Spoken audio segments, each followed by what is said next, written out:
to have you here. Today we are talking about the mirror principle in relationships.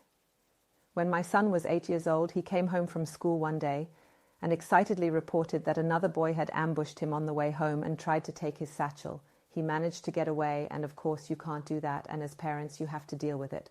But much more important for me was the question, how are you feeling right now? How have you been feeling recently? And lo and behold, he told me for the first time that he wasn't feeling well at school. What was his main feeling?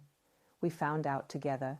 He felt inferior to the others, in every respect, professionally and physically. It was practically written on his forehead, I am weaker than you. With this feeling, he always magically attracted people who could read it. I already knew then that potential perpetrators could smell it. The perpetrator is like a mirror to how we feel. My son understood that very well at the time. I continued to ask him if there was anyone in his class who was treated badly by the others. He was immediately able to name a child. I then let him tell me what he thought, how the child was doing, what kind of attitude to life he brought to school. His description was precise and clear.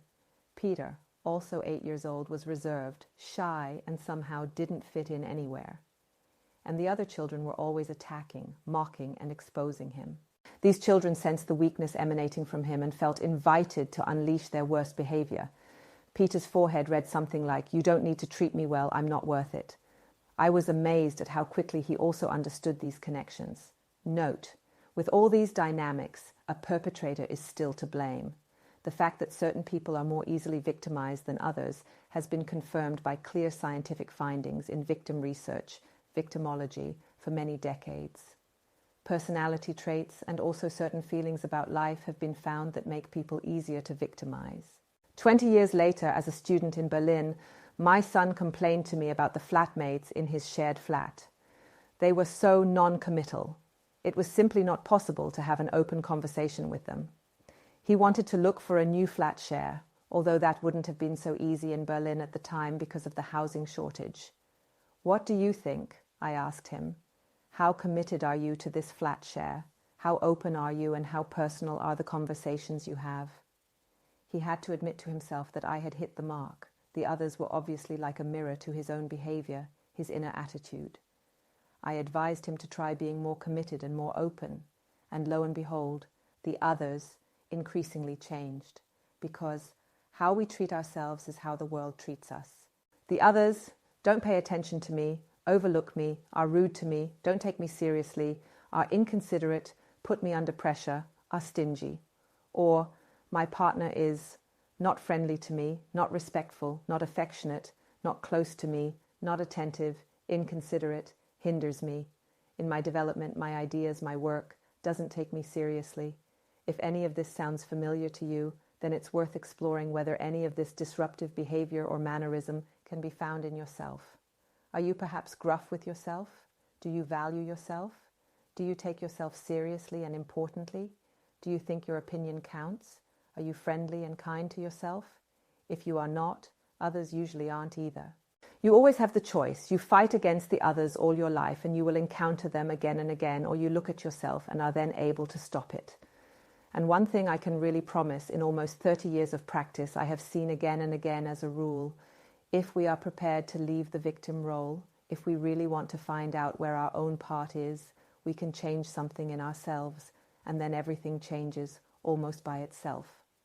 Every form of relationship can be changed and improved in this way, whether it's marriage, partnership, friends, or the workplace.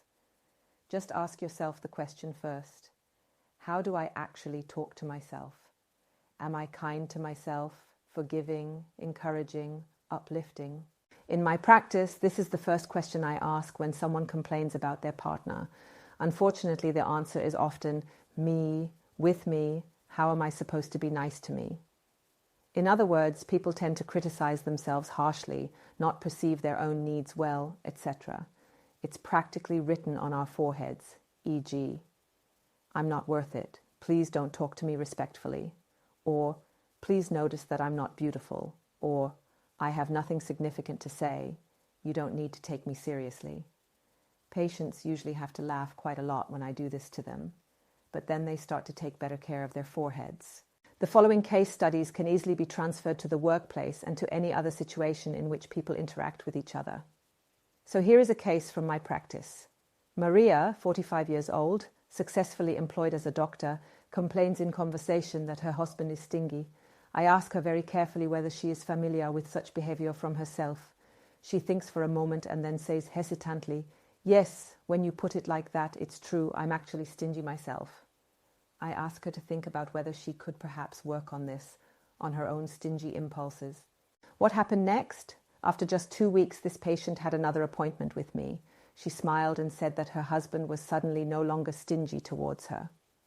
What can you take with you? So if something really bothers us about another person, it always has something to do with ourselves.